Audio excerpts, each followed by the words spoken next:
आज मैं unit and dimension discuss करने जा रहा हूँ। फर्स्ट लेक्चर है मेरा।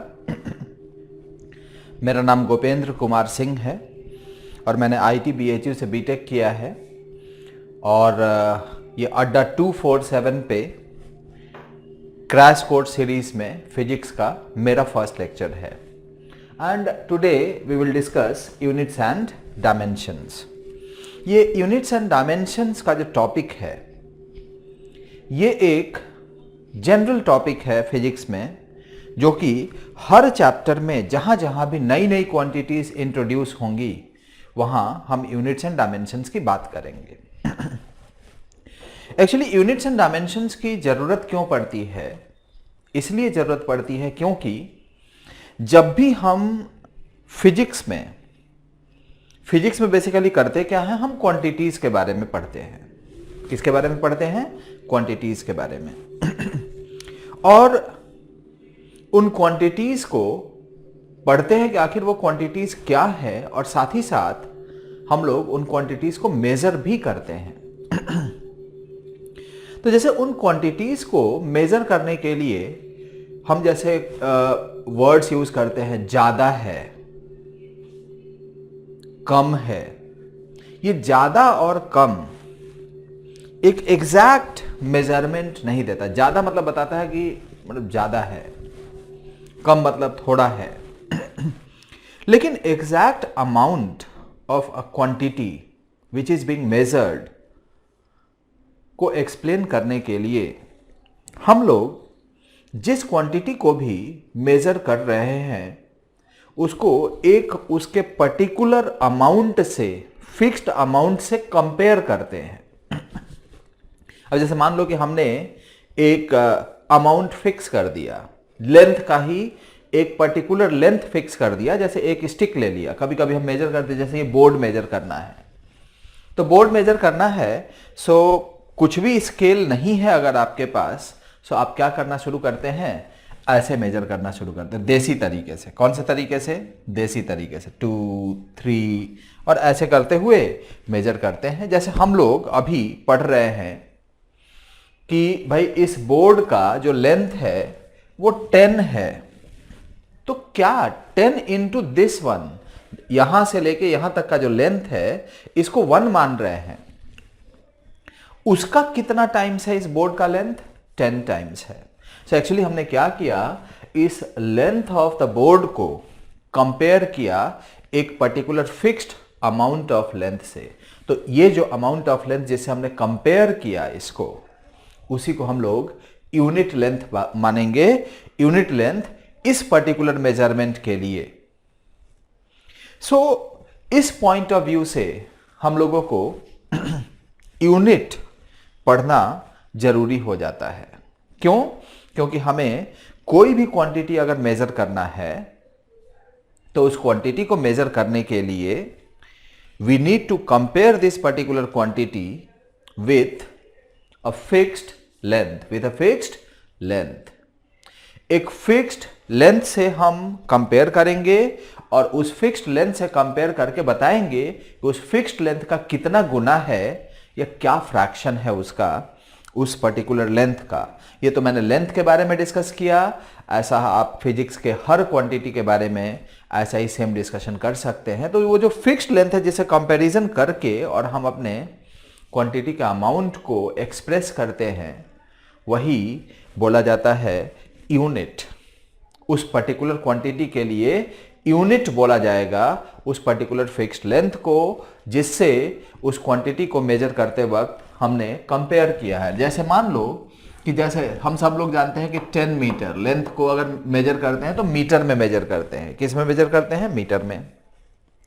अगर मीटर में मेजर कर रहे हैं लेंथ को, तो जानते हो 10 मीटर का मतलब क्या है? It is 10 into 1 metre. मतलब ये जो 1 मीटर है, इस 1 मीटर का कितने टाइम्स है? 10 टाइम्स है। 1 मीटर का कितने टाइम्स है बेटा? 10 टाइम्स है। तो 10 मीटर का मतलब ये है। कोई बोलता है कि 0.5 मीटर, तो 0.5 मीटर का मतलब है 0.5 मल्टीप्लाइड बाई 1 मीटर, या इसको लिखे 1/2 इंटू 1 मीटर, 1/2 इंटू क्या 1 मीटर, मतलब ये 1 मीटर का कितने टाइम्स है बेटा, ये 1 मीटर का आधा है, हाफ है, half of the fraction of 1 metre is half a metre. So ऐसे ही मास हो, टाइम हो, सबको कंपेयर करने के लिए एक यूनिट डिफाइन किया जाता है। क्या डिफाइन किया जाता है? यूनिट डिफाइन किया जाता है।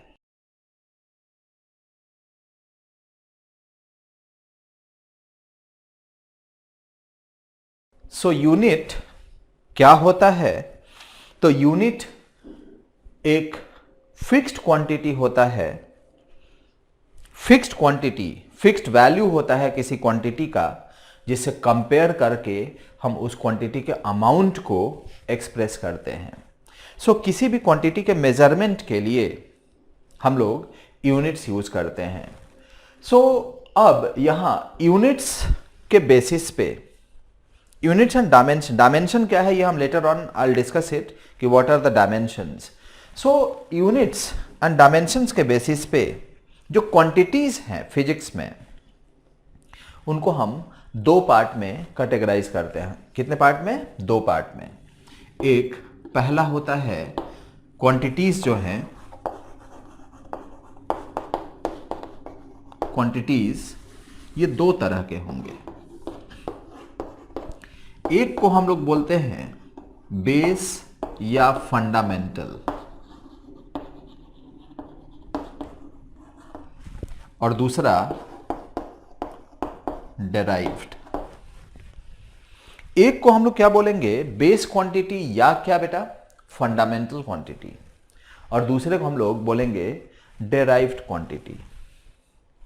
ये जो बेस या फंडामेंटल क्वांटिटी है, ये बेस या फंडामेंटल क्वांटिटी किसको बोलेंगे? तो ऐसी क्वांटिटीज फिजिक्स में जिनको एक्सप्रेस करने के लिए किसी और क्वांटिटी की कोई आवश्यकता ना हो, उन क्वांटिटीज को हम लोग बेस क्वांटिटीज या फंडामेंटल क्वांटिटीज बोलेंगे। अब जैसे मास है, मास अपने आप में कंप्लीट है, मास, लेंथ, टाइम, ये सब बेस क्वांटिटीज बोले जाते हैं या फंडामेंटल क्वांटिटीज बोले जाते हैं। डेराइव्ड क्वांटिटीज क्या होते हैं? तो डेराइव्ड क्वांटिटीज फिजिक्स में वो क्वांटिटीज हैं जिनको हम फंडामेंटल क्वांटिटीज के टर्म्स में एक्सप्रेस करते हैं।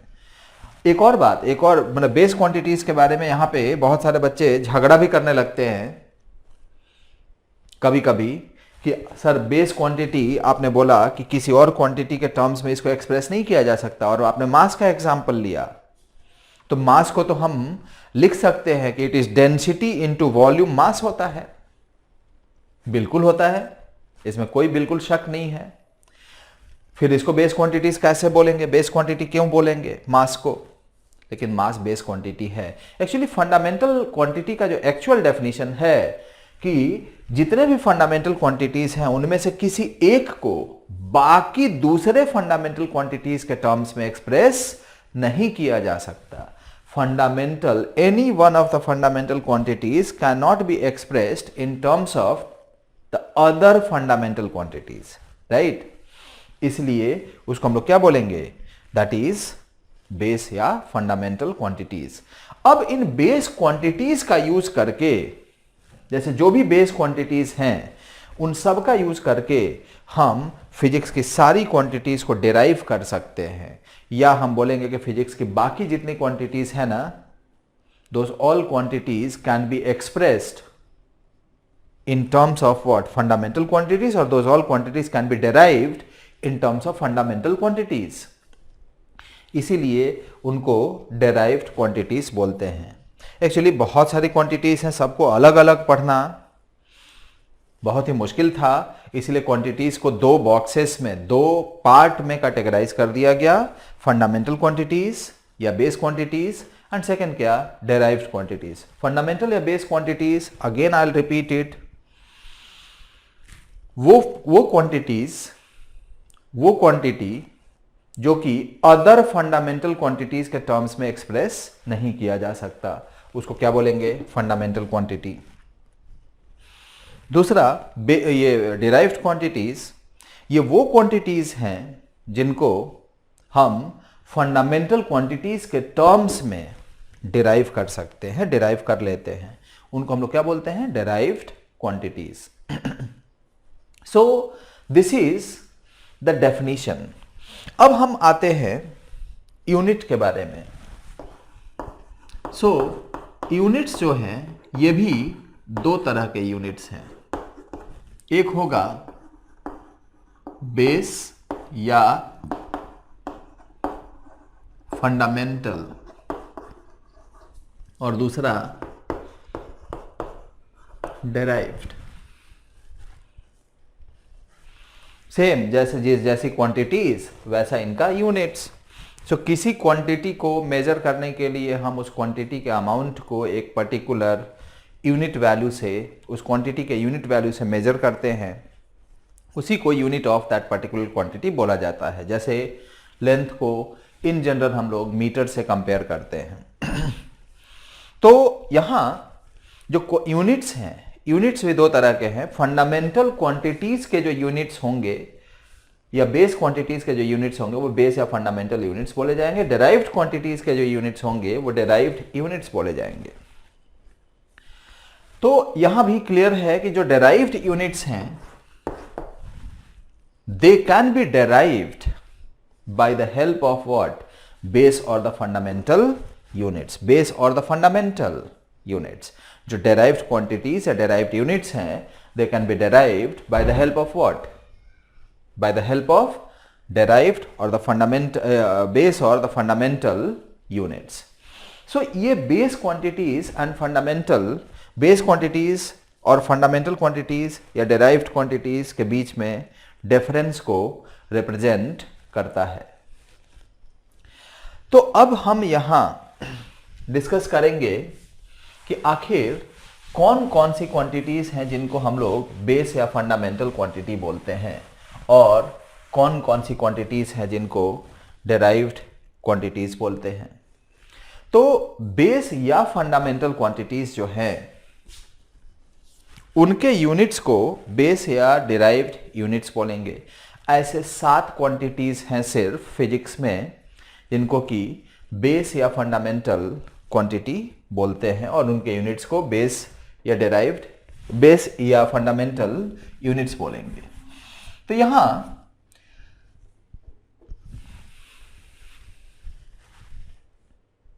तो बच्चों जैसा मैंने बताया कि टोटल जो क्वांटिटीज हैं फिजिक्स में, हम यहां क्वांटिटीज के बारे में पढ़ेंगे, उनके यूनिट्स के बारे में पढ़ेंगे। और दो तरह की क्वांटिटीज होती हैं, बेस या फंडामेंटल क्वांटिटीज और दूसरी डेराइव्ड क्वांटिटीज। तो जो दो तरह की क्वांटिटीज है उनके कॉरेस्पॉन्डिंग यूनिट्स भी होते हैं। तो बेस यूनिट्स होंगे बेस क्वांटिटीज के लिए और डेराइव्ड क्वांटिटीज के लिए डेराइव्ड यूनिट्स होंगे। क्या मीनिंग है इनका, दैट आई हैव एक्सप्लेन्ड। तो जो बेस क्वांटिटीज हैं टोटल नंबर में 7 है, 7 बेस क्वांटिटीज हैं और वो जो 7 बेस क्वांटिटीज है ये मैंने लिखा हुआ है। ये आप यहां वीडियो पॉज करके नोट कर लेंगे। नोट करने के बाद मेरा ये डिस्कशन अब आगे सुनेंगे। तो यहां पे टोटल 7 फंडामेंटल क्वांटिटीज हैं। Mass, length, time, electric current, temperature, amount of substance, luminous intensity और इनके साथ फंडामेंटल एसआई यूनिट्स हैं। कभी भी मैं अभी अगर यूनिट की बात करूंगा तो आप एसआई यूनिट ही कंसीडर करेंगे क्योंकि ये एक ऐसा सिस्टम ऑफ यूनिट है जो इंटरनेशनली रिकॉग्नाइज्ड है and any part of world it is well recognized and if you say कहीं पे भी जा करके कि 1 मीटर, तो 1 मीटर के बारे में anybody can understand कि आप 1 मीटर लेंथ के बारे में डिस्कशन कर रहे हैं। 8 kg, so anybody can understand कि आप मास के बारे में डिस्कस कर रहे हैं जिसका कि मास 8 kg है। so इसलिए इसको SI यूनिट हम लोग बोलते हैं। तो SI यूनिट है बेस यूनिट्स। तो ये सबके लिए जैसे मास का किलोग्राम है, लेंथ का मीटर है, टाइम का सेकंड है, इलेक्ट्रिक करंट का एम्पियर है और टेम्परेचर का केल्विन है, अमाउंट ऑफ सबस्टांस का मोल है और ल्यूमिनस इंटेंसिटी का कैंडिला है। सो ये है base units and base quantities. अब इनके अलावा, इन 7 क्वांटिटीज के अलावा बाकी जितनी भी क्वांटिटीज हैं उन सब को हम लोग डेराइव्ड क्वांटिटीज बोलते हैं। कौन सा क्वांटिटीज बोलते हैं? Derived quantities. तो बेस क्वांटिटीज के अलावा बाकी जितनी भी क्वांटिटीज हैं दे आर डेराइव्ड क्वांटिटीज। अगर वो डेराइव्ड क्वांटिटीज हैं तो हम उन डेराइव्ड क्वांटिटीज के बारे में थोड़ा जानने की कोशिश करेंगे। तो डेराइव्ड क्वांटिटीज, जैसे वेलोसिटी ले लूं मैं, तो वेलोसिटी एक ऐसा क्वांटिटी है जो कि डिस्प्लेसमेंट बाय टाइम होता है। तो डिस्प्लेसमेंट बाय टाइम, डिस्प्लेसमेंट को मीटर में, वो लेंथ है, तो मीटर पर सेकेंड उसका यूनिट होगा। तो that is derived unit. Metre and second दोनों कौन से यूनिट्स हैं? फंडामेंटल यूनिट्स हैं, इसलिए डेराइव्ड क्वांटिटीज हो गया। ऐसे ही acceleration, force, work, power, linear momentum and many other quantities, इनके अलावा बाकी सारी क्वांटिटीज। लेकिन among all the quantities, 2 ऐसी क्वांटिटीज हैं जिनका यूनिट हम फंडामेंटल यूनिट्स का हेल्प लेकर के डिराइव नहीं कर सकते। वो कौन कौन सी 2 क्वांटिटीज हैं भाई? तो वो 2 क्वांटिटीज हैं, एक है एंगल, एंगल मतलब प्लेन एंगल होगा, और एक होता है सॉलिड एंगल। ये 2 ऐसी क्वांटिटीज हैं जिनके यूनिट्स को हम डेराइव नहीं कर सकते। एंगल बोलिए क्या होता है? एंगल का डेफिनेशन क्या होता है? Arc by radius. Arc length है, रेडियस भी लेंथ है, तो लेंथ बाई लेंथ कुछ भी नहीं मिलेगा। लेकिन एंगल का यूनिट होता है, सो एंगल का एसआई यूनिट क्या है बेटा? डिग्री है ना? नहीं, रेडियन है। और ऐसे ही सॉलिड एंगल, सॉलिड एंगल क्या है ये लेटर ऑन आप समझेंगे। लेकिन सॉलिड एंगल भी एक ऐसा क्वांटिटी है जिसके यूनिट को डिराइव नहीं किया जा सकता, और इसका जो यूनिट होता है स्टेरेडियन होता है। और ये जो 2 क्वांटिटीज हैं, ये जो 2 क्वांटिटीज हैं, इनको सप्लीमेंट्री क्वांटिटीज बोलते हैं। कौन सा क्वांटिटीज? Supplementary quantities. और इनके यूनिट्स को सप्लीमेंट्री यूनिट्स बोलते हैं। क्यों? क्योंकि these 2 quantities are supplement to the physics for the quantities. क्योंकि इन 2 क्वांटिटीज के बिना जो क्वांटिटीज का पूरा जो दायरा है वो अधूरा है, कंप्लीट नहीं हो पाता। तो उसको सप्लीमेंट कर देते हैं इन 2 क्वांटिटी से, और वो कंप्लीट हो जाता है। सारी क्वांटिटीज का जो लिस्ट है वो पूरा हो जाता है। इसीलिए इनको हम कौन सी क्वांटिटीज बोलते हैं? Supplementary quantities. तो सप्लीमेंट्री क्वांटिटीज ये बस 2 ही हैं, इनके अलावा और कोई सप्लीमेंट्री क्वांटिटीज अवेलेबल नहीं है फिजिक्स में। और बाकी जितनी भी क्वांटिटीज होंगी या तो वो फंडामेंटल क्वांटिटीज होंगी या कौन सी क्वांटिटीज? डेराइव्ड क्वांटिटीज होंगी। तो हम डेराइव्ड यूनिट्स के बारे में 1 बाय 1 डिस्कस आगे भी, जैसे जैसे चैप्टर्स आगे बढ़ेंगे, चाहे जो भी टीचर पढ़ाएंगे, जो भी नई क्वांटिटी इंट्रोड्यूस होती है उनके यूनिट्स के बारे में ज़रूर डिस्कशन किया जाएगा। और उसके साथ साथ यहाँ जैसे यूनिट्स हैं, अब लेंथ है, लेंथ के लिए सेंटीमीटर भी अवेलेबल है, किलोमीटर भी अवेलेबल है एंड मीटर भी अवेलेबल है। लेकिन हम मीटर को प्रेफर करते हैं। ऐसा क्यों भाई? क्योंकि ये एक ऐसा यूनिट ऑफ लेंथ है जो इंटरनेशनली रिकॉग्नाइज्ड है। सो एक्चुअली यूनिट्स के लिए कुछ सिस्टम्स डिस्कस किए गए, जिसमें से हम अपना भी सिस्टम बना सकते हैं।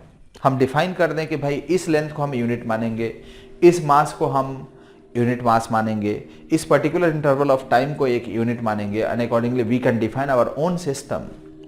सो person to person the system of units can be different, but कुछ रिकॉग्नाइज्ड सिस्टम्स ऑफ यूनिट्स हैं और उनमें से 3 इंपॉर्टेंट है।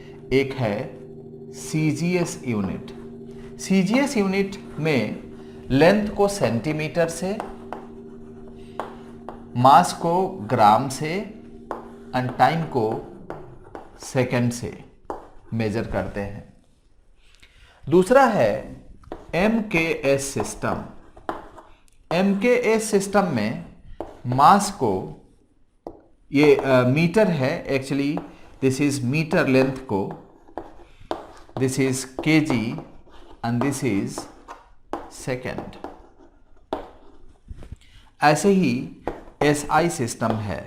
SI system actually MK system में ही कुछ चेंजेस करके and finally SI system define कर दिया गया। तो SI सिस्टम में भी मास को मीटर, लेंथ को मीटर से, मास को kg से और टाइम को सेकेंड से हम लोग रिप्रेजेंट करते हैं। अब इस तरह से हम अपने सिस्टम ऑफ यूनिट्स को डिफाइन करते हैं। तो ये सिस्टम ऑफ यूनिट्स, ये कुछ recognised, globally recognised systems of units हैं, जिसमें इंटरनेशनली जो करेंटली हम लोग यूज करते हैं international recognised system of unit, वो है SI सिस्टम। और एक और होता है that is FPS system, and FPS system says it is foot, this is pound and this is second. तो इस तरह से these are few systems of units. तो खैर सिस्टम्स ऑफ यूनिट्स, इसके बारे में बहुत ज़्यादा अभी डिस्कशन की आवश्यकता नहीं है, वन बाय वन ये डिस्कस होगा एज द टॉपिक में आगे हम लोग प्रोसीड करेंगे। जो भी हम लोगों को फॉलो करना है सिस्टम ऑफ यूनिट्स के बारे में, वो है SI सिस्टम्स ऑफ यूनिट्स। अब देखो एक्चुअली है क्या कि पर्सन टू पर्सन, जैसा कि मैंने डिस्कस किया, सिस्टम ऑफ यूनिट बदल सकता है। तो भाई कौन किस सिस्टम ऑफ यूनिट के बारे में बात कर रहा है, ये जब तक उसके बारे में except this few recognised systems of units के अलावा अगर कोई सिस्टम ऑफ यूनिट, जैसे मैंने कुछ सिस्टम ऑफ यूनिट बता दिया और मैंने बोला कि ये जो बोर्ड का लेंथ है ना वो 200 है, 200 यूनिट है, तो भाई आपके मन में आएगा कि आखिर किस यूनिट के कंपैरिजन में ये 200 है, आखिर आपने कौन सा यूनिट लिया है, ये मुझे हर बार एक्सप्लेन करना पड़ेगा या हर किसी को बताना पड़ेगा। इसलिए एक डायमेंशनल एनालिसिस शुरू की गई क्वांटिटीज को डिस्कस करने के लिए। और डायमेंशनल क्वांटिटीज में डायमेंशंस हम लोग डिस्कस करते हैं। उसमें जो फंडामेंटल क्वांटिटीज है ना, उन फंडामेंटल क्वांटिटीज को कुछ सिंबल से हम लोग रिप्रेजेंट करते हैं। अब जैसे मास को कैपिटल M से, लेंथ को कैपिटल L से, टाइम को कैपिटल T से।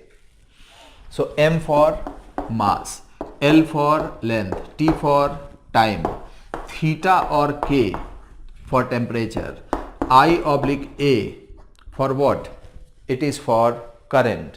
एंड हमारे लिए ये चार ही बहुत इंपॉर्टेंट है और इन्हीं चार के टर्म्स में हम ऑलमोस्ट सारी डायमेंशनल एनालिसिस कर लेते हैं। तो डायमेंशनल एनालिसिस में एक्चुअली हम लोग यूनिट के बारे में तो समझ गए। एक्चुअली ये चैप्टर का नाम अगर आप देखें तो यूनिट्स एंड डायमेंशंस है। तो what are the dimensions? So actually होता क्या है कि किसी भी फिजिकल क्वांटिटी को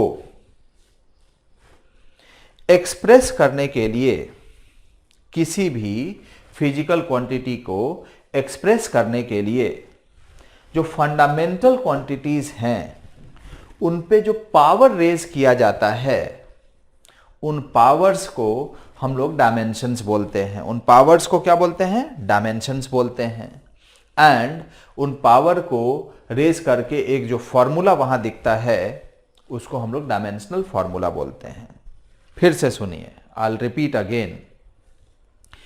किसी भी फिजिकल क्वांटिटी को एक्सप्रेस करने के लिए the power to which the fundamental quantities are raised, उन पावर्स को ही हम लोग डायमेंशंस बोलते हैं।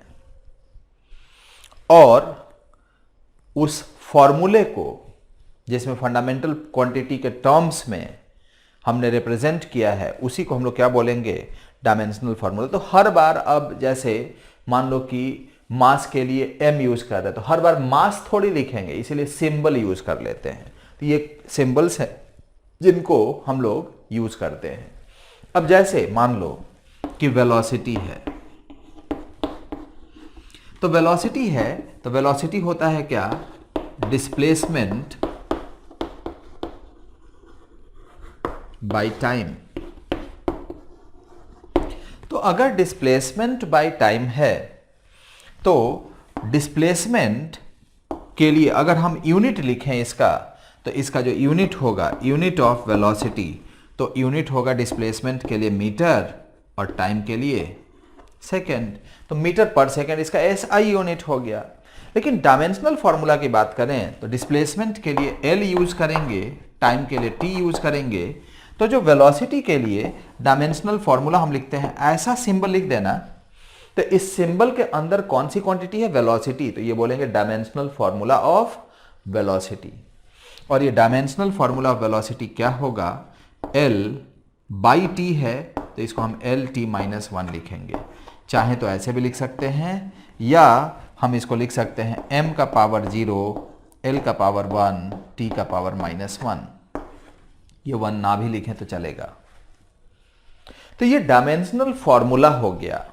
हमने फंडामेंटल क्वांटिटीज के पावर्स के फॉर्म में डिराइव किया है, फंडामेंटल क्वांटिटीज के टर्म्स में एक फॉर्मूला डिराइव किया है वेलोसिटी के लिए, जो कि इसका डायमेंशनल फॉर्मूला है। उस डायमेंशनल फॉर्मूला में फंडामेंटल क्वांटिटीज का जो पावर है उनको डायमेंशंस बोलते हैं। तो अगर मैं पूछूं कि वेलोसिटी में डायमेंशंस बताइए, तो वेलोसिटी में डायमेंशंस, मास का डायमेंशन 0 है, लेंथ का डायमेंशन 1 है, टाइम का डायमेंशन -1 है। So this is the meaning of dimensional formula and dimension. फिर से सुनिए, किसी क्वांटिटी को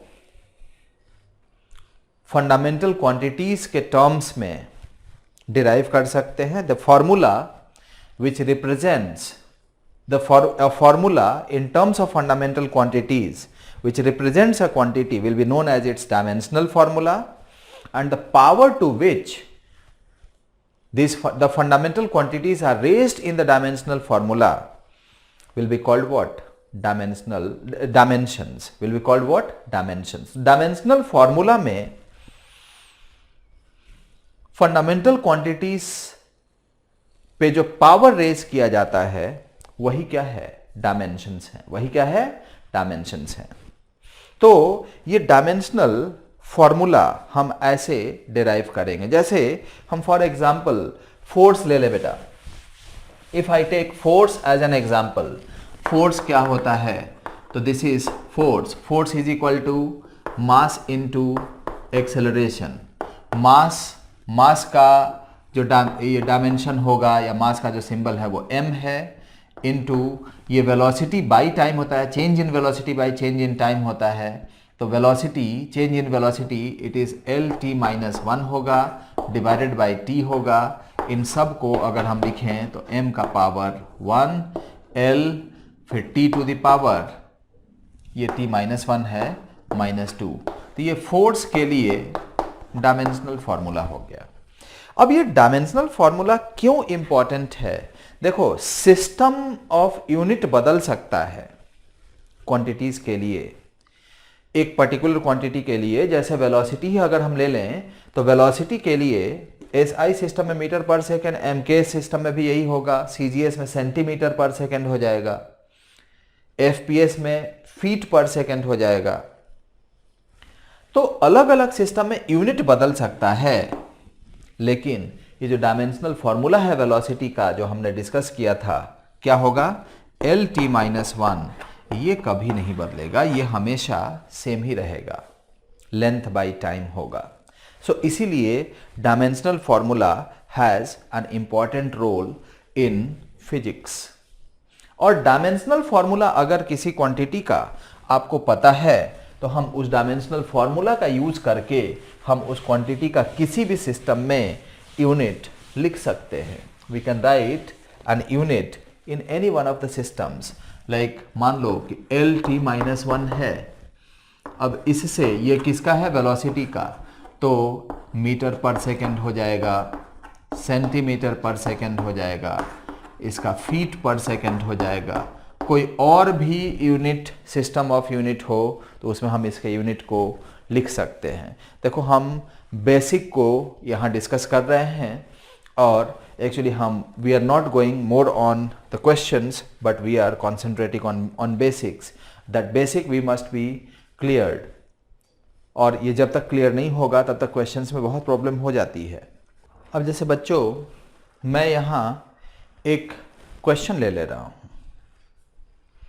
और इस क्वेश्चन में हमने एक अलग type of system of unit consider किया। जैसे हमने माना कि 10 metre is equal to 1 unit of length है और 0.5 kg is equal to 1 unit ये लेंथ का है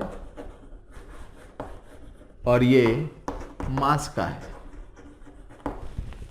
and it is 20 seconds is 1 unit of time है। जैसा कि मैंने बताया कि पर्सन टू पर्सन जो यूनिट है, सिस्टम्स ऑफ यूनिट्स है, वो बदल जाता है, बदल सकता है। सो वो हम लोगों ने यहाँ लिखा, this is 1 unit of time. तो person to person systems of units बदल सकता है, तो मैंने एक सिस्टम ऐसा डिफाइन किया और मैंने पूछा कि जो, और एसआई सिस्टम हम लोग जानते ही हैं। मान लो मैं वेलोसिटी का एसआई यूनिट पूछूं तो एसआई यूनिट क्या होगा, सो it is metre per second होगा। अब मैं जानना चाहता हूं कि वेलोसिटी के एक एसआई यूनिट और एक वेलोसिटी के इस सिस्टम में यूनिट में क्या रिलेशन है। तो यहां पे मैं क्वेश्चन लिख ही देता हूं, what is the relation between 1 SI unit and between SI unit and new unit of first velocity, second force, इसी तरह से और भी क्वांटिटीज हम लोग ले सकते हैं। और तब ये क्वेश्चन एक बार डिस्कस करने के बाद हम डायमेंशनल एनालिसिस पे आएंगे, डायमेंशंस के बारे में और डिटेल में हम लोग डिस्कशन करेंगे। तो अब जैसे वेलोसिटी का एसआई यूनिट है तो 1 SI unit 1 metre per second होता है। जानते हो बच्चों, 1 मीटर पर सेकेंड को हम लोग लिख सकते हैं ये 1 मीटर बाई 1 सेकेंड। अब 1 मीटर बाय 1 सेकेंड, अब यहां से ये बताइए कि 1 मीटर का जो लेंथ है नए यूनिट में कितने यूनिट ऑफ लेंथ के बराबर होगा। सो हम यहां पे लिख सकते हैं 1 मीटर की जगह 1 बाय 10 L0। हम L0 को एक यूनिट मान रहे हैं। L0 is basically 1 unit of length, let's say it is L0, 1 unit of mass, let's say it is M0 and this is T0। ऐसा हमने मान लिया। तो L0 is the unit of the new system of length, ठीक। And time में 1 second, 1 second में कितना unit of time है, तो 20 सेकेंड्स में इतना है, तो 1 सेकेंड में कितना होगा 1/20। तो यहां 1 बाई क्या रख दिए 20 T0।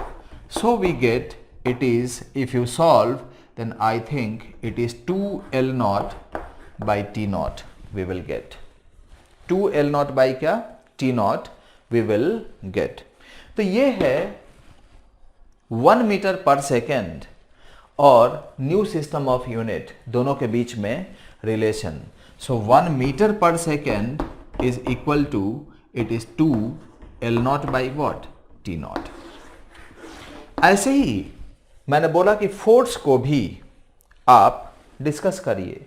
तो फोर्स को डिस्कस करने के लिए भी हम लोग बिल्कुल सिमिलर कॉन्सेप्ट यूज कर लेंगे। ये मैं इरेज कर देता हूं और फोर्स के लिए डिस्कस कर रहा हूं। लाइक आई टेक फोर्स, तो फोर्स के लिए 1 न्यूटन होता है, as we all know about the unit. 1 newton क्या होता है? 1 kg metre per second square, जिसको कि हम लोग लिखेंगे 1 kg into 1 metre upon 1 second का होल स्क्वायर।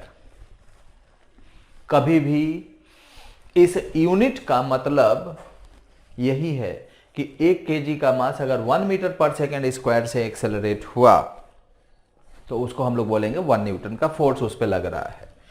सो यहां 1 kg की जगह क्या रखते हैं बेटा? तो 1 kg की जगह रख देंगे 2, तो 2m0। 1 kg अगर होगा तो 2 यूनिट ऑफ मास होगा। 1 मीटर की जगह क्या रख दें? तो 1/10 L0, और 1 सेकेंड की जगह 1/20 T0, लेकिन इसका स्क्वायर है। अब इसको फाइनली हम सॉल्व कर लेंगे, तो 2 इंटू 1/10 इंटू 20 का square, it is m0 L0 divided by T0 का स्क्वायर। यही होगा I think. Calculation is very very easy, बस आपको पेशेंस के साथ कैलकुलेशंस करना है। अब इसको सॉल्व करें तो ये 400, ये 800/10, तो आई थिंक 80 आ जाएगा। कैलकुलेशन यू मस्ट चेक, ज़्यादातर सही होगा, कहीं कहीं मिस्टेक हो सकता है। सो कैलकुलेशन को आप रीचेक जरूर करते जाएंगे। This is 400 into 2, 800/10, it is 80 m0 L0 by T0 का स्क्वायर। सो ये एक सिंपल छोटा सा क्वेश्चन लिया मैंने। ऐसे कोई भी क्वेश्चन मेंस में, जेई मेंस में या नीट के एग्जाम में पूछा जा सकता है। So it is very simple concept I suppose, और आपको ये समझ में आ गया होगा। इसी में मैं अगर आपके लिए कुछ होमवर्क दे दूं तो लिखिए, if we define a new system of units, such that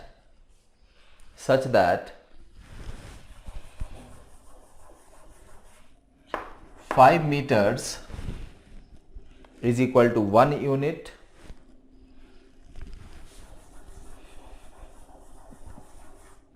2 kg is equal to 1 unit of mass, and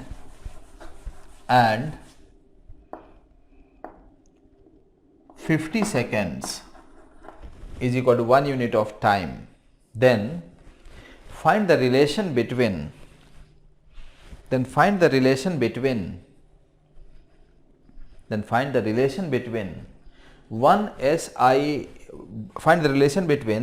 the SI unit and new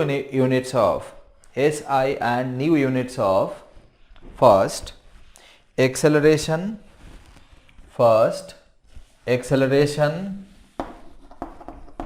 second work,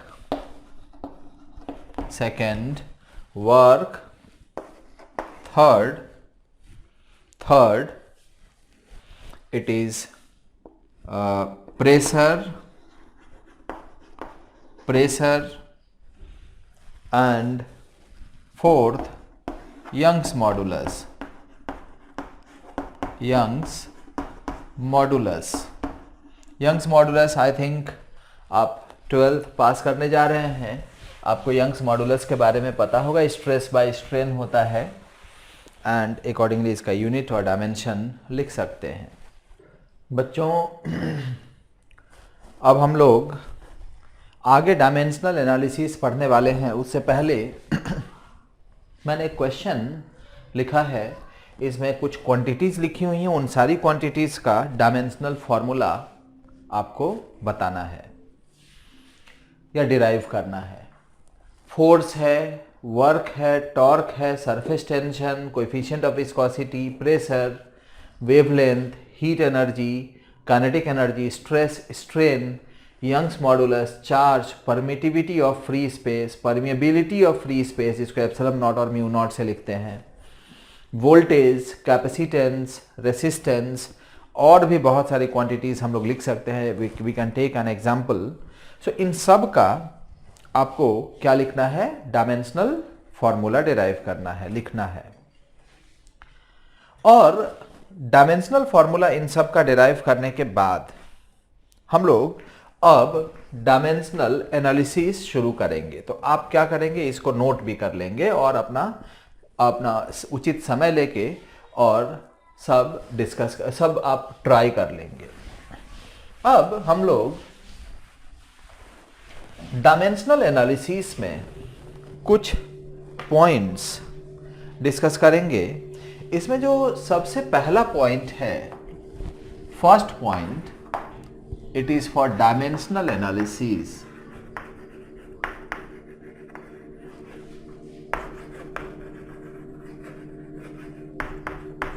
ये डायमेंशनल एनालिसिस हम लोग डिस्कस करने जा रहे हैं.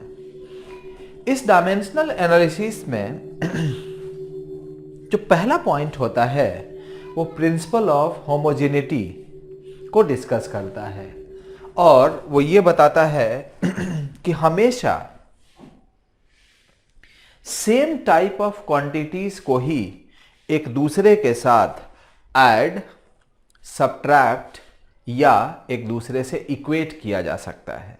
ध्यान रखना, always similar kinds of quantities can be added together और they can be subtracted from each other और they can be equated to each other. एक ही तरह की क्वांटिटी, इसको हम प्रिंसिपल ऑफ होमोजेनिटी भी बोलते हैं. अब जैसे मास को मास से ही ऐड कर सकते हैं, मास को मास से ही सब्ट्रैक्ट कर सकते हैं या मास को मास से ही इक्वेट कर सकते हैं. तो ये प्रिंसिपल ऑफ होमोजेनिटी को डिस्कस करता है. आप चाहे तो लिख लीजिए इस पॉइंट को, फर्स्ट पॉइंट को लिखिए. Always same quantities, always same quantities can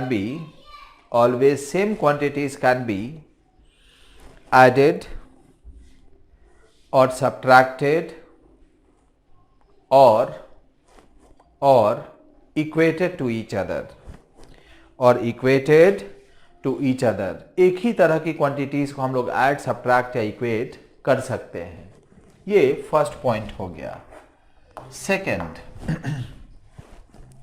इस डायमेंशनल एनालिसिस में जो सेकंड इंपॉर्टेंट पॉइंट है, जैसा कि हम लोग जानते हैं ट्रिग्नोमेट्रिकल रेशियोज, जैसे हमने साइन थीटा लिया जी, ऐसे ही कॉस थीटा, 6 ट्रिग्नोमेट्रिकल रेशियोज होते हैं. किसी को भी आप कंसीडर कर सकते हैं. हमने फॉर एग्जांपल साइन थीटा लिया है. ये जो साइन थीटा है, इस पूरे साइन थीटा का कोई डायमेंशन नहीं होता. It is dimensionless.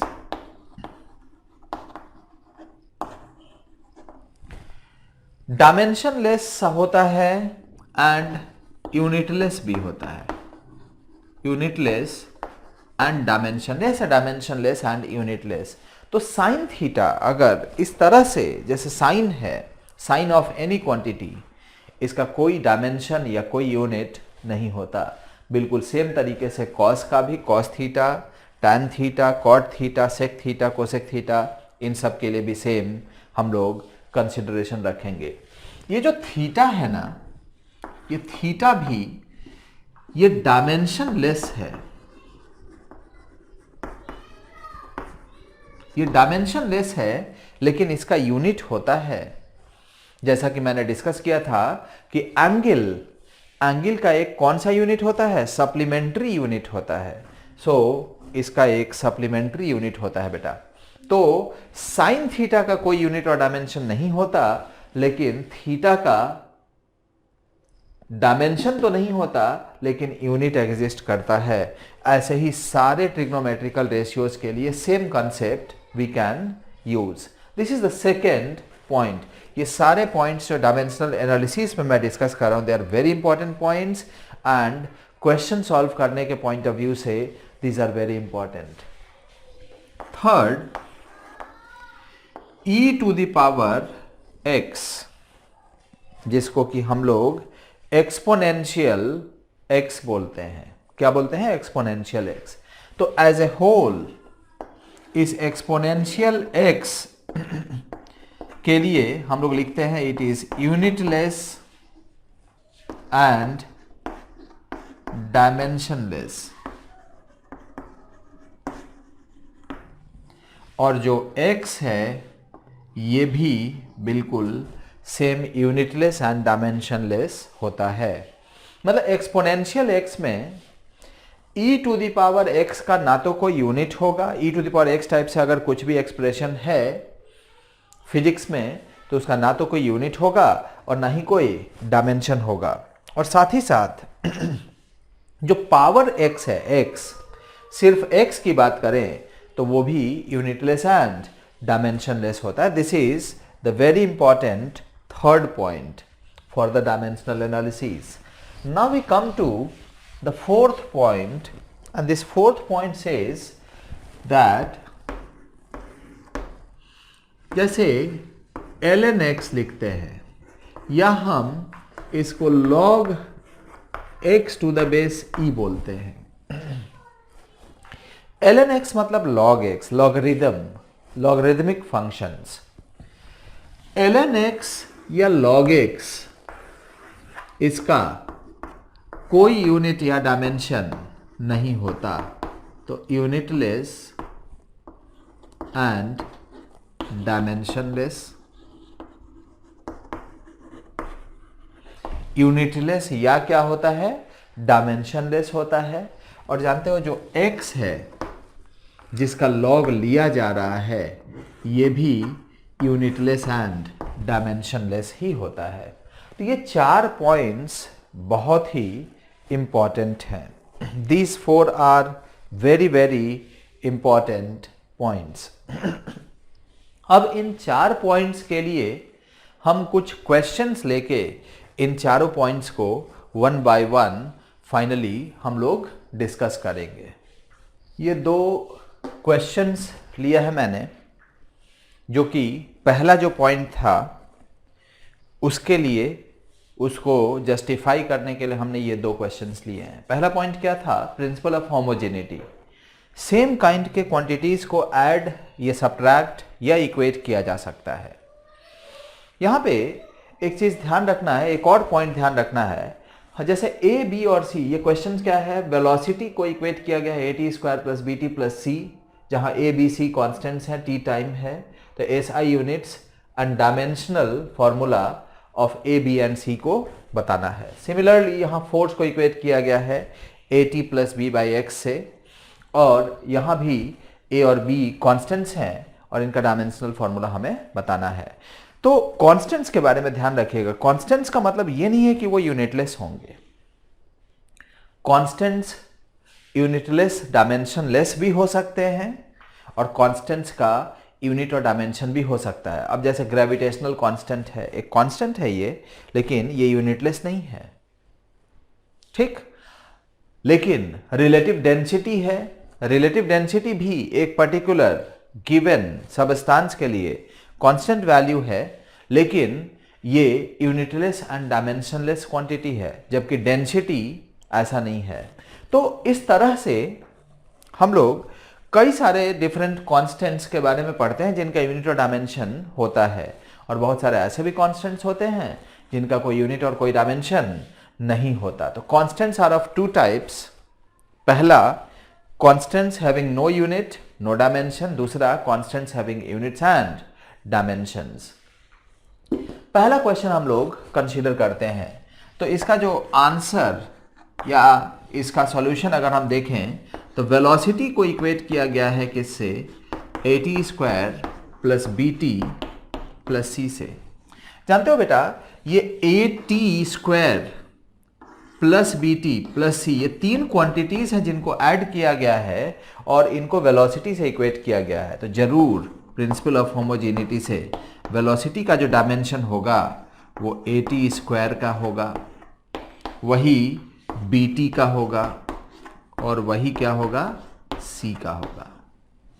और इस पर्टिकुलर इक्वेशन से अगर हम इसको कंसीडर करें तो वेलोसिटी का डायमेंशनल फॉर्मूला हमें पता है m का पावर 0, l का पावर 1, t का पावर -1, और a का डायमेंशनल फॉर्मूला हमें चाहिए। t का डायमेंशनल फॉर्मूला t² होगा, और तब यहां से a का डायमेंशनल फॉर्मूला अगर लिखना चाहें तो l का पावर तो 1 ही होगा, और t के पावर की बात करें तो t का पावर -3 हो जाएगा। तो ये a का डायमेंशनल फॉर्मूला है। बिल्कुल सेम तरीके से वेलोसिटी को और bt के साथ इक्वेट करें तो वेलोसिटी का dimensional formula is equal to b into T का डायमेंशनल फॉर्मूला। समझ में आ रहा है? तो यहाँ b इंटू टी का डायमेंशनल फॉर्मूला, तो यहाँ से lt-1 ये वेलोसिटी का डायमेंशनल फॉर्मूला है, b का डायमेंशनल फॉर्मूला हमें चाहिए, और t का dimensional formula as we know ये कैपिटल T होता है। तो यहाँ से b का dimensional formula if you write lt-2 हो जाएगा। कितना हो जाएगा? lt-2। और ऐसे ही c का डायमेंशनल फॉर्मूला तो वही हो जाएगा जो वेलोसिटी का। तो मैं यहाँ पे इसको लिख देता हूँ, c का डायमेंशनल फॉर्मूला वेलोसिटी का ही होगा, और वेलोसिटी का dimensional formula as we know lt-1 होता है।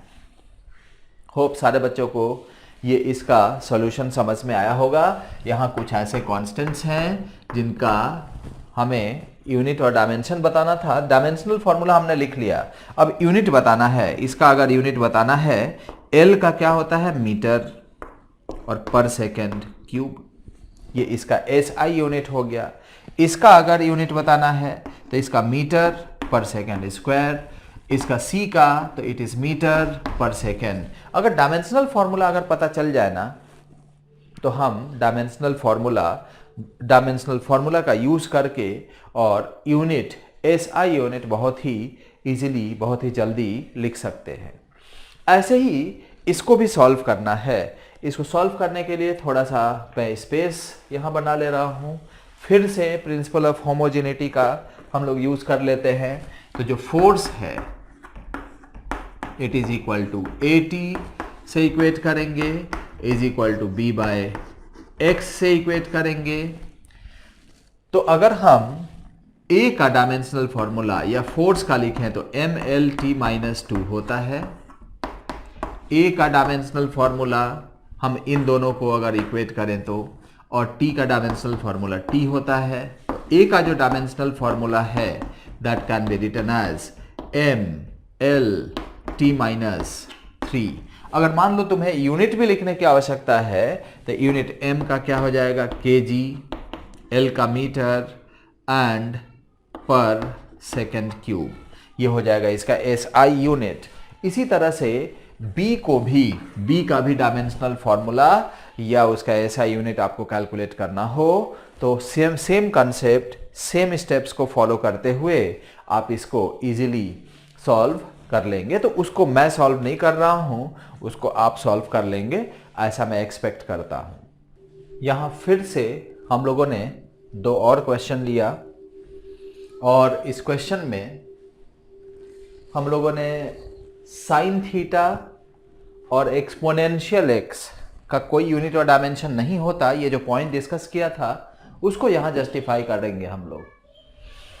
तो फोर्स का जो इक्वेशन है, इसका जो सॉल्यूशन होगा, ये मेरा जब भी मैं क्वेश्चन लिखता हूं, एक प्रोटोकॉल समझ जाना है सारे बच्चों को कि आप उस क्वेश्चन को पहले देख लीजिए, खुद पहले ट्राई कर लीजिए। क्लास में नॉर्मली हम लोग क्या करते हैं, बोलते हैं कि क्वेश्चन को ट्राई कर लीजिए, सफिशिएंट टाइम लेकर के बच्चे क्वेश्चन ट्राई कर लेते हैं, तब फिर टीचर डिस्कस करता है। तो आपको मेहनत करने की आवश्यकता है। जैसे ये क्वेश्चन मैंने लिखा है, तो जैसे ही ये आएगा ये स्क्रीन, तो इसको क्या करना है, पहले नोट कर लेना, देख लेना, क्वेश्चन पढ़ लेना है ध्यान से, और तब फाइनली उसको ट्राई कर लेना है। तब फिर इस वीडियो में आगे बढ़ेंगे आप, तो आपको सॉल्यूशन दिखेगा जो कि मैं डिस्कस कर रहा हूं। तो यहां जो फोर्स है F α/v² sin βx है। अल्फा और बीटा कांस्टेंट्स हैं, इनके हमें डायमेंशनल फॉर्मूला बताने हैं या ऐसा यूनिट भी बताना हो। तो यहां फोर्स को इक्वेट किया जा रहा है इससे, तो इसका तो कोई यूनिट और डायमेंशन होता नहीं है, तो जरूर फोर्स का जो यूनिट और डायमेंशन होगा वो अल्फा बाई वी स्क्वायर के बराबर होगा। तो सबसे पहले हम लोग फोर्स का डायमेंशनल फॉर्मूला इक्वेट करेंगे अल्फा बाई किससे, वी स्क्वायर से। चाहे तो हम सिर्फ चूंकि अल्फा का निकालना है तो अल्फा का लिख सकते हैं एफ इंटू वी स्क्वायर, और एफ इंटू वी स्क्वायर जब हमने लिख लिया तो फोर्स का क्या होता है M L T minus two, ये फोर्स का है, मल्टीप्लाइड बाई वी स्क्वायर का L square T minus two, और जब इसको सॉल्व करेंगे तो एम एल का पावर 3 टी का पावर -4, और अगर यूनिट भी लिखना चाहें तो ये आ जाएगा kg मीटर क्यूब पर सेकेंड टू द पावर 4, ये इसका यूनिट हो जाएगा। इसी तरीके से तो अल्फा का हमें SI यूनिट और डायमेंशनल फॉर्मूला दोनों मिल गया, ऑल्दो क्वेश्चन में सिर्फ डायमेंशनल फॉर्मूला पूछा गया था। यहां साइन बीटा एक्स का ऐसा क्यों किए हम लोग, क्योंकि साइन बीटा एक्स का कोई यूनिट है नहीं, फोर्स को फोर्स से ही इक्वेट कर सकते हैं। तो फोर्स अगर F LHS में है तो अल्फा बाई वी स्क्वायर भी फोर्स ही होगा, क्योंकि इसका कोई यूनिट कोई डायमेंशन है नहीं, क्योंकि ये रेशियो होता है। बीटा एक्स का भी कोई डायमेंशन नहीं होता, तो बीटा एक्स का कोई डायमेंशन नहीं होता, तो इसको लिखेंगे m0 l0 t0। जानते हो इसको हम लोग और सिर्फ 1 भी लिख लें तो कोई दिक्कत नहीं है। क्यों? क्योंकि किसी भी क्वांटिटी का पावर अगर 0 होना तो उसको 1 ही लिखते हैं। तो m0 l0 t0 ये शो करता है कि कोई यूनिट और कोई डायमेंशन नहीं है, ये 0 इज द डायमेंशन, तो नो डायमेंशंस। तो यहां बीटा का जब डायमेंशन लिखना है तो बीटा का डायमेंशन 1/x का डायमेंशन होगा, which is equal to l to the power -1, और इसका जब यूनिट लिखना होगा तो मीटर इनवर्स होगा। Naturally metre inverse will be its unit. Next हम लोग एक और क्वेश्चन दिख रहा है बोर्ड पे, इसको भी अगर हम कंसीडर करें तो इसमें Q0, ये सारा क्वेश्चन लिखा हो, Q0 कांस्टेंट है, R और C कैपेसिटेंस एंड रेसिस्टेंसेस हैं, और हमें Q0 का और R और C का डायमेंशनल फॉर्मूला और यूनिट दोनों ही लिखना है। मैंने इसको यहाँ से मिटा दिया थोड़ा स्पेस क्रिएट करने के लिए ताकि डिस्कस कर लूँ मैं। अब यहाँ इसका बोलो कोई यूनिट और कोई डायमेंशन नहीं होता, तो Q0 का डायमेंशन वही होगा जो Q का होगा, और Q क्या है, चार्ज है, तो चार्ज क्या होता है I इंटू टी, तो ampere A into T will be the dimensional formula. या इसी को अगर हम यूनिट लिखें तो यूनिट लिखेंगे तो एम्पियर इंटू सेकेंड, या इसी को हम लोग कूलम्स बोलते हैं, Coulomb's will be it's SI unit. अब बताओ e to the power -t/RC है, इसका कोई यूनिट और कोई डायमेंशन नहीं होता। इसी का नहीं, ये जो पावर है ना, पावर का भी कोई यूनिट और कोई डायमेंशन नहीं होता। माइनस नेगेटिव साइन का कोई यूनिट और डायमेंशन में ऐसा कोई मीनिंग नहीं है। तो t/RC एक ऐसी क्वांटिटी है जिसका कोई यूनिट कोई डायमेंशन नहीं होता, तो इसको 1 लिखेंगे। तो RC का जो डायमेंशन होगा वो वही डायमेंशन होगा जो कि t का होगा, और वो कितना होता है, t होता है। तो डायरेक्टली यहां से आ गया, और इसका जो यूनिट लिखेंगे वो सेकंड होता है, इसको स्मॉल s से लिख देते हैं, ठीक। या फिर बहुत सारे बच्चे ऐसा भी कर सकते हैं कि भाई R रेसिस्टेंस है और C कैपेसिटेंस है, तो रेसिस्टेंस का अलग से डायमेंशनल फॉर्मूला निकाले, कैपेसिटेंस का अलग से निकाले, और फिर दोनों को मल्टीप्लाई करेंगे, आएगा यही, लेकिन उसमें समय इतना लग जाएगा कि 2-3 क्वेश्चन एग्जाम में तो छूट ही जाएगा। ये कई बार कई एग्जाम्स में पूछा गया है अलग अलग तरीके से। अगर ये फॉर्मूला याद रहता है बच्चों को तो उसमें ये नहीं दिया रहता है कि ये फॉर्मूला है, वहां पूछा जाता है कि if R is the resistance and C is the capacitance, if R is the resistance and C is the capacitance, then what is the SI unit and the dimensional formula of R and C? What is the SI unit and the dimensional formula of R and C? यहाँ एक 5वां question है जिसमें फिर से एक equation है जहां टाइम को इक्वेट किया जा रहा है alpha into velocity v, ln मतलब लॉग बीटा बाय एफ, जहां एफ फोर्स है, अल्फा और बीटा कॉन्स्टेंट्स हैं। हमें SI units and dimensional formula of alpha and beta calculate करना है। इस क्वेश्चन में भी हम बिल्कुल सिमिलर जो लॉगरिथम वाला कॉन्सेप्ट हम लोग पढ़े थे उसी को अप्लाई करेंगे। सी ln x की जगह बीटा बाई एफ है, इसका कोई यूनिट और कोई डायमेंशन नहीं होता, तो t का जो ये सॉल्यूशन आंसर लिख रहे हैं, t का जो डायमेंशनल फॉर्मूला है वो अल्फा इंटू वी के बराबर होगा। तो अल्फा इंटू वी का मतलब यहाँ अल्फा का हमें चाहिए, तो अल्फा का जो डायमेंशनल फॉर्मूला हम लोग लिखेंगे t बाई वी का होगा बेटा, और t बाई वी का मतलब t होगा एंड डिवाइडेड बाई v का मतलब एल टी माइनस वन होता है। तो ये जब ऊपर जाएगा then it is L minus one T का स्क्वायर, और अगर इसका यूनिट लिखना चाहें तो मीटर का power minus one into second का स्क्वायर, ये इसका SI यूनिट हो जाएगा। तो SI unit and dimensional formula of alpha we got from this step. ऐसा क्यों किए? t का डायमेंशनल फॉर्मूला इससे क्यों इक्वेट कर दिए? क्यों? क्योंकि ln जो लॉगरिथमिक फंक्शंस होते हैं इनका कोई यूनिट और कोई डायमेंशन होता नहीं है, इसलिए हम ये काम कर पाए। फिर इसके बाद हम अगर देखें तो इसका कोई यूनिट डायमेंशन होता नहीं है, साथ में जिसका लॉग लेते हैं उसका भी यूनिट डायमेंशन नहीं होता, तो beta by F has no unit no dimension.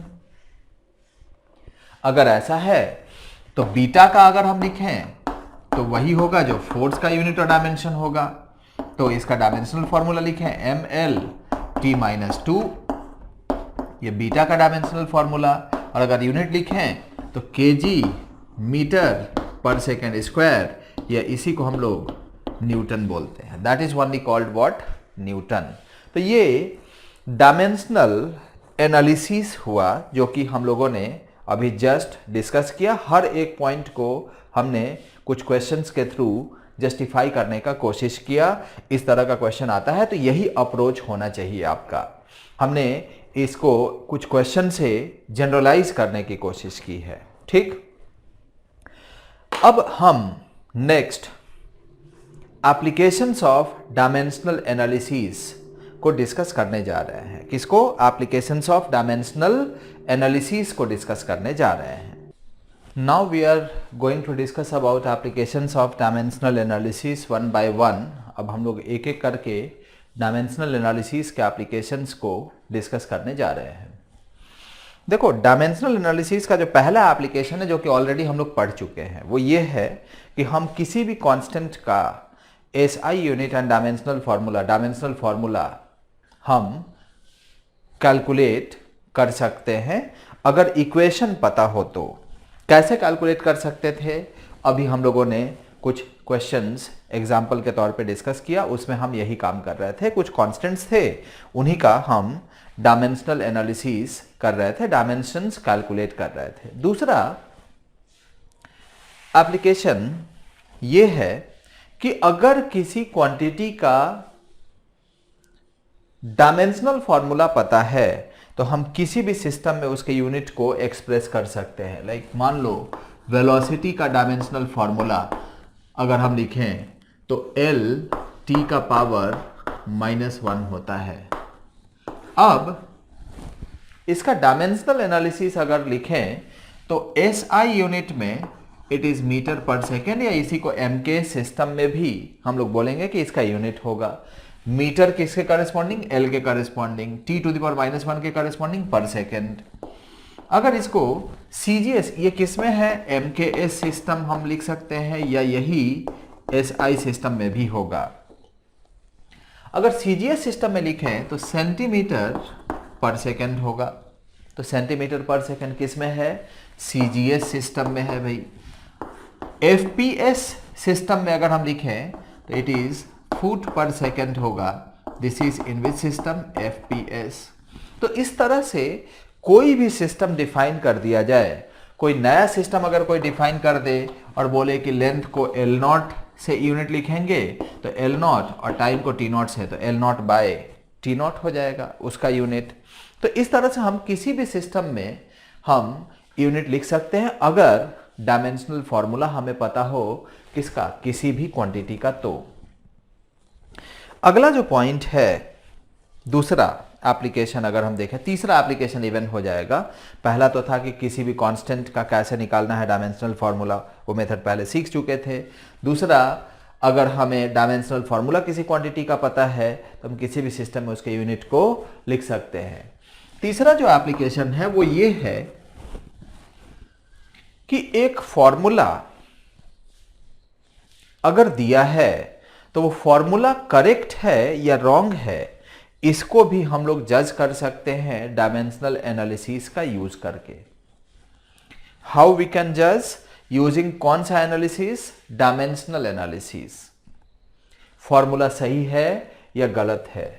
कोई भी फॉर्मूला मान लो कि लिखा गया it is kinetic energy is equal to half mv square.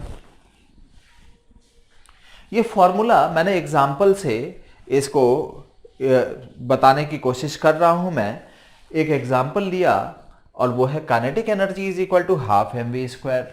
तो काइनेटिक एनर्जी को किससे इक्वेट किए? Half mv square. बोलो ये सही फॉर्मूला है कि गलत? तो आप बोलेंगे कि सर ये तो फॉर्मूला हम लोग यूज ही करते हैं तो सही होना चाहिए। बिल्कुल सही फॉर्मूला है, लेकिन डायमेंशनल एनालिसिस से कैसे जज करेंगे कि ये फॉर्मूला सही है या गलत है? तो इसके लिए हम करते क्या है, LHS का डायमेंशनल फॉर्मूला निकालते हैं। तो LHS का डायमेंशनल फॉर्मूला मतलब काइनेटिक एनर्जी का, जो कि एनर्जी है तो ml स्क्वायर टी माइनस 2 होगा। किसी भी तरह के एनर्जी का डायमेंशनल फॉर्मूला क्या होगा? ml square T to the power minus 2। RHS में अगर हम लिखें so it is half mv square है, और हाफ mv स्क्वायर है तो 1/2 का तो कोई डायमेंशनल फॉर्मूला होता नहीं है। तो 1/2 का कोई डायमेंशनल फॉर्मूला क्यों? क्योंकि ये डायमेंशनलेस कांस्टेंट है। मास का m होगा और वेलोसिटी का स्क्वायर है तो l square T to the power minus 2 है। And finally if you finally club this to then it is ml square T to the power minus 2। तो बताओ LHS का डायमेंशनल फॉर्मूला अच्छा लग रहा है कि RHS का? कौन ज्यादा अच्छा है? तो आप बोलेंगे कि दोनों सेम है।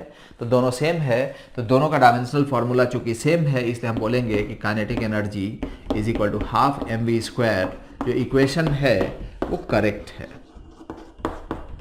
तो कोई भी इक्वेशन करेक्ट है या रॉन्ग है, इसको हम किससे? डायमेंशनल एनालिसिस से डिस्कस कर सकते हैं। कैसे? उसके LHS का डायमेंशनल फॉर्मूला लिखिए और उसके RHS का डायमेंशनल फॉर्मूला लिखिए। अगर दोनों सेम आता है तो फॉर्मूला करेक्ट है, और अगर रॉन्ग आ जाता, अगर सेम नहीं आता है तो हम बोलेंगे कि वो जो फॉर्मूला है वो इनकरेक्ट है। अब जो ये थर्ड हम लिखे हैं, मान लो कि मैं बोलता कि ये इक्वेशन प्रूफ करिए कि सही है कि गलत, हाफ mv स्क्वायर। जैसे sorry k is equal to mv square, half नहीं लिया हमने। इसको चेक करने के लिए मैंने बोला कि भाई इसको आप चेक करके और बताइए कि ये जो फॉर्मूला है वो ये करेक्ट है या करेक्ट नहीं है। तो आप इसको डायमेंशनली चेक करेंगे ना, तो LHS और RHS दोनों का सेम आएगा। तो आप बोलेंगे कि ये तो करेक्ट इक्वेशन है, लेकिन काइनेटिक एनर्जी के लिए तो हम ये इक्वेशन यूज करते नहीं है। हम यूज क्या करते हैं? हाफ mv स्क्वायर यूज करते हैं। यहां 1/2 मिसिंग है। तो एक्चुअली है क्या कि हम इस डायमेंशनल एनालिसिस से जो भी फॉर्मूला करेक्ट प्रूफ करेंगे, हम बोलेंगे कि वो फॉर्मूला डायमेंशनली करेक्ट है। ऐसा क्यों भाई? क्योंकि कोई भी फॉर्मूला डायमेंशनली करेक्ट है तो ये गारंटी नहीं है कि वो फॉर्मूला एक्चुअली करेक्ट भी होगा। Dimensionally correct equation actually correct हो भी सकता है और नहीं भी। लेकिन जानते हो, एक dimensionally incorrect equation, dimensionally wrong equation जरूर इनकरेक्ट होगा या रॉन्ग होगा। अगर कोई फॉर्मूला डायमेंशनली इनकरेक्ट ही है मैंने LHS का डायमेंशन और RHS का डायमेंशन इक्वल नहीं आता, तो हम बोलेंगे कि वो फॉर्मूला कभी सही नहीं हो सकता। कभी कभी आप देखेंगे ये बहुत ही इंपॉर्टेंट कंसेप्ट है। क्यों? क्योंकि कभी कभी बड़ा ही अनयूजुअल सा फॉर्मूला दे दिया जाता है और पूछा जाता है कि ये फॉर्मूला सही है या नहीं, तो उसके लिए हम लोग डायमेंशनल एनालिसिस का ही यूज करते हैं। क्या करते हैं? LHS का डायमेंशनल फॉर्मूला और RHS का डायमेंशनल फॉर्मूला हम लिखते हैं और देखते हैं कि अगर सही आ जाता है, इक्वल आ जाता है, तो हम बोलते हैं कि डायमेंशनली करेक्ट है, और नहीं आता है तो हम बोलते हैं कि डायमेंशनली इनकरेक्ट है। बोलो बेटा, एक डायमेंशनली करेक्ट इक्वेशन, क्या वो it must be actually correct? No, it may or may not be actually correct. A dimensionally correct equation may or may not be what? Actually correct. Right? ये एक चीज हो गया। दूसरा, एक dimensionally incorrect equation, a dimensionally incorrect equation, a dimensionally incorrect equation must be what? Incorrect. Must be incorrect. तो ये concept जो मैंने बताया ये बहुत ही इंपॉर्टेंट है और इसको आपको ध्यान रखना है। करेक्ट? मान लो कि मैंने बोला कि काइनेटिक एनर्जी m²v² है, ये सही है कि गलत है? तो देखने से गलत लगता ही है। तो LHS का क्या होगा? ml²t-2 हो जाएगा काइनेटिक एनर्जी का।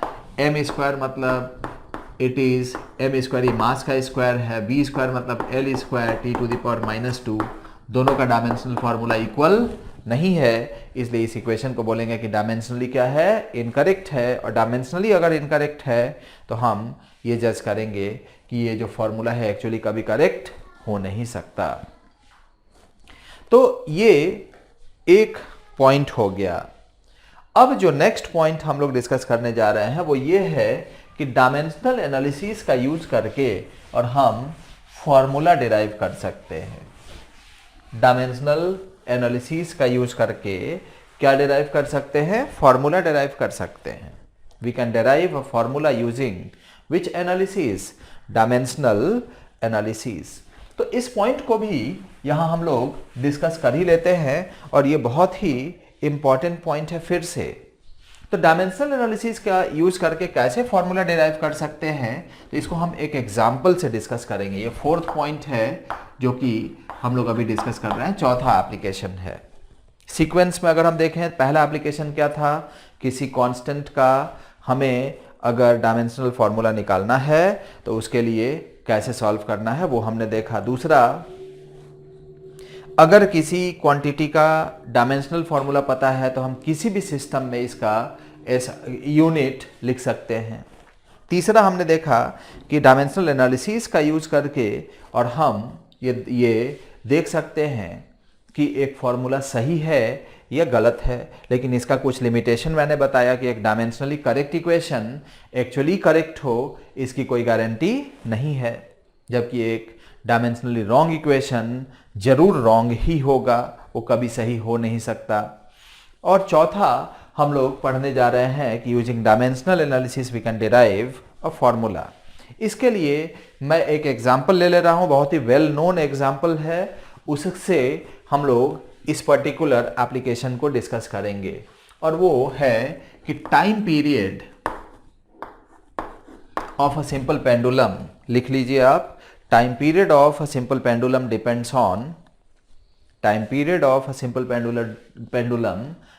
on length L and it depends on the acceleration due to gravity G, and it depends on the acceleration due to gravity G, and it depends on the acceleration due to gravity G. Then using dimensional analysis derive its dimensional formula. Then using dimensional analysis derive its dimensional formula.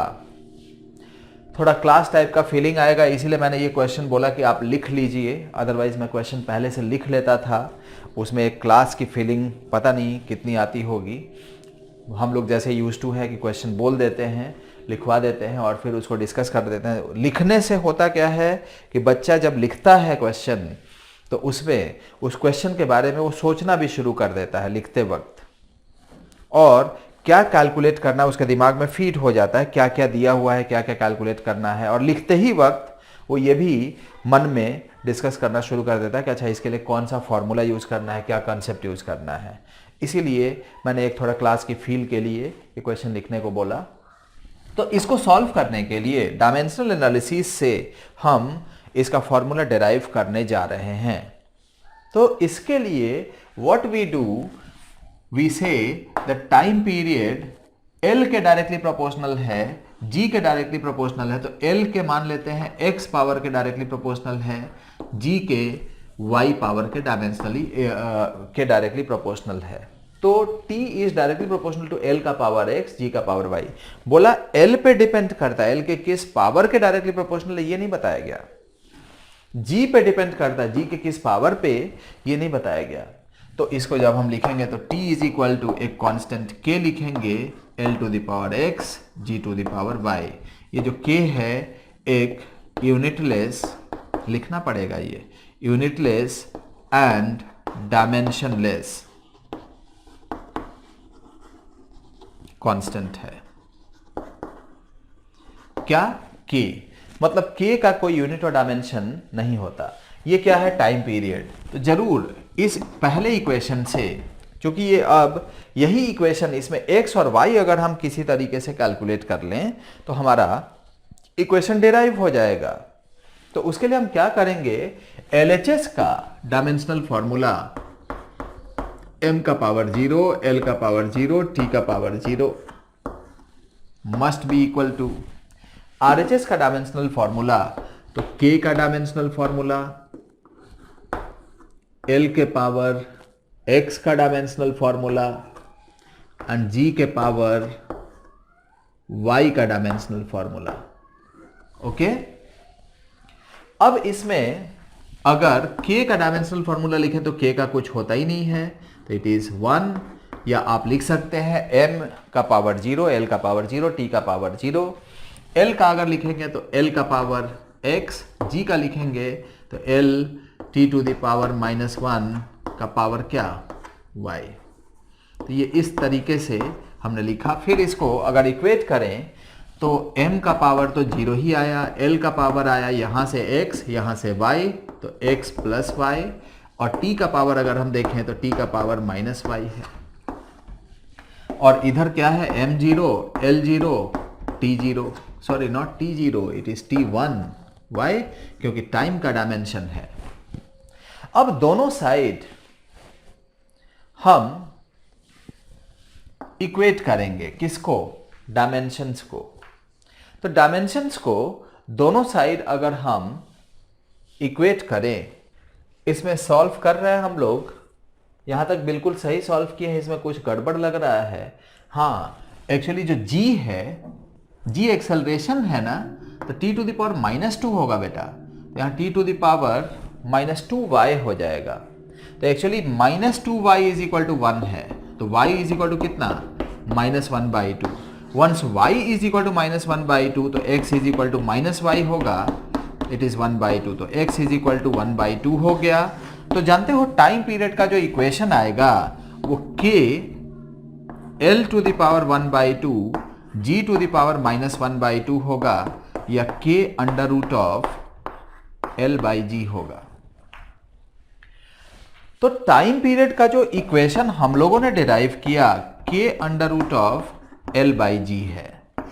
तो ये dimensional analysis से ये formula हम derive कर लेंगे। अब ये formula derive कर लेंगे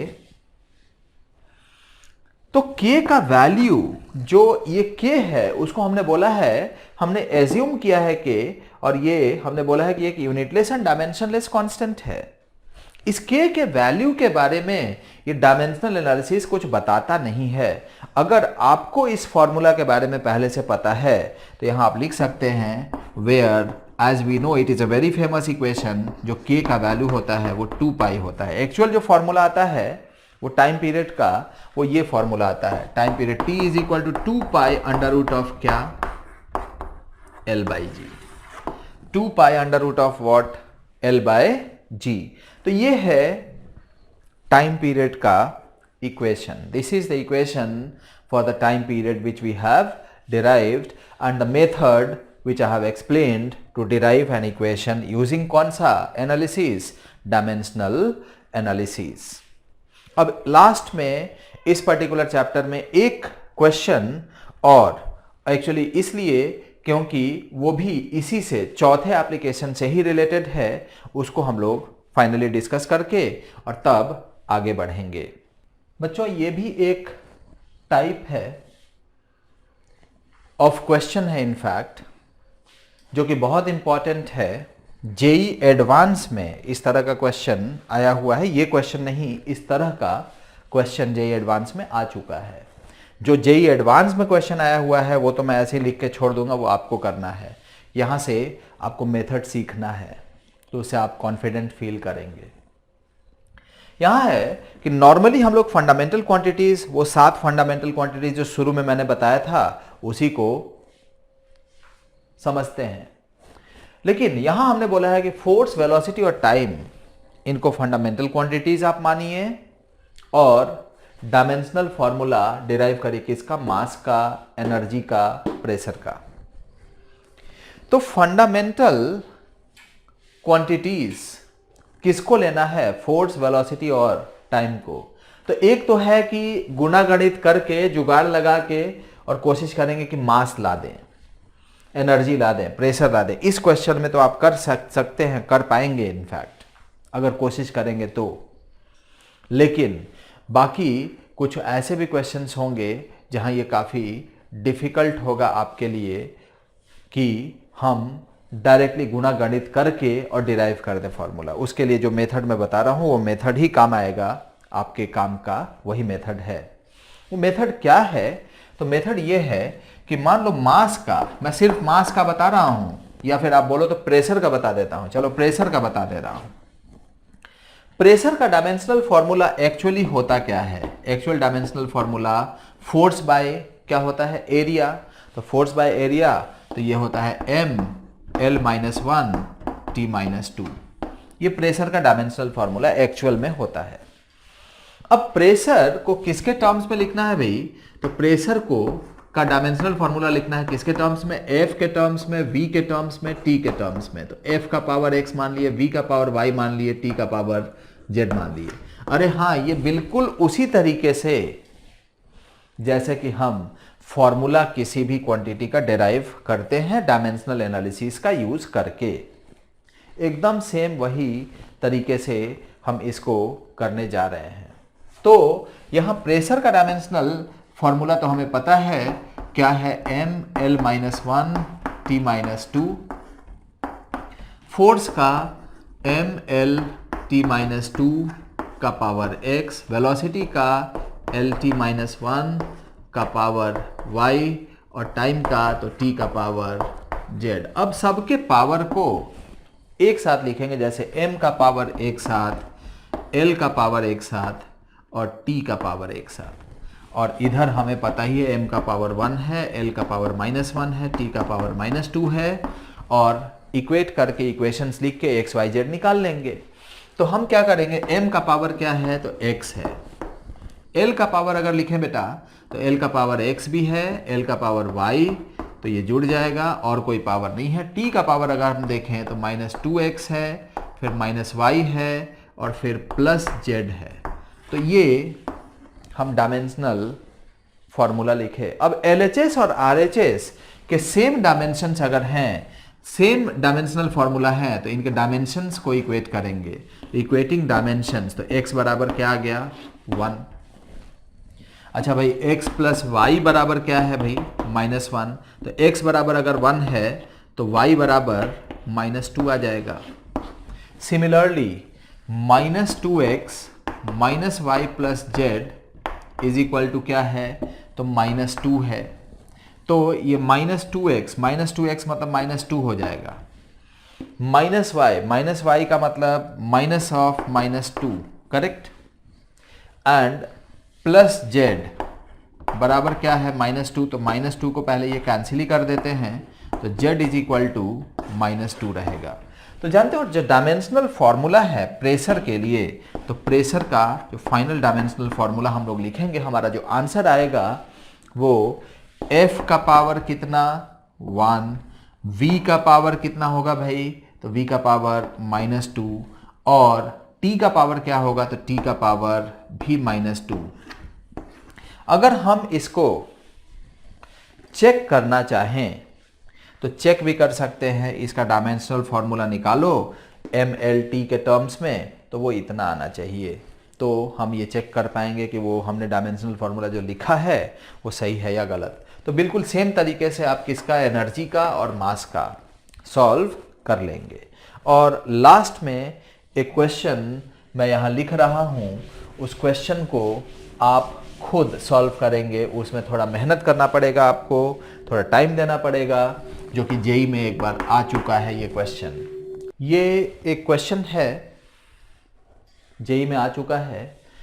क्या क्वेश्चन है, तो ये है कि G gravitation constant, Planck's constant H and speed of light C को हम फंडामेंटल क्वांटिटीज की तरह ट्रीट करेंगे, इन 3 क्वांटिटीज को, और हम एक डायमेंशनल फॉर्मूला डिराइव करेंगे। किसका, तो मास का, लेकिन किसके टर्म्स में, तो G, H और C के टर्म्स में। आप बोलेंगे मास ही फंडामेंटल क्वांटिटी होता है, ऐसा कैसे कर सकते हैं, तो ऐसा एजम्पशन लिया गया है कि G, H, C fundamental quantity है और मास का डायमेंशनल फॉर्मूला डिराइव करना है। उसी तरीके से लेंथ का, टाइम का, फोर्स का, बिल्कुल वही मेथड आप यूज करेंगे जो कि यहाँ के लिए हमने यूज किया था।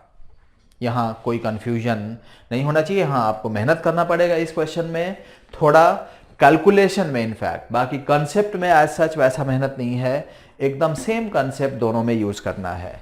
सो होप आप इस क्वेश्चन को इजीली कर लेंगे। और इस तरह से ये यूनिट्स एंड डायमेंशन का चैप्टर इस लेक्चर में हम लोग फिनिश कर पाए। नेक्स्ट लेक्चर में we start the another topic. Thank you.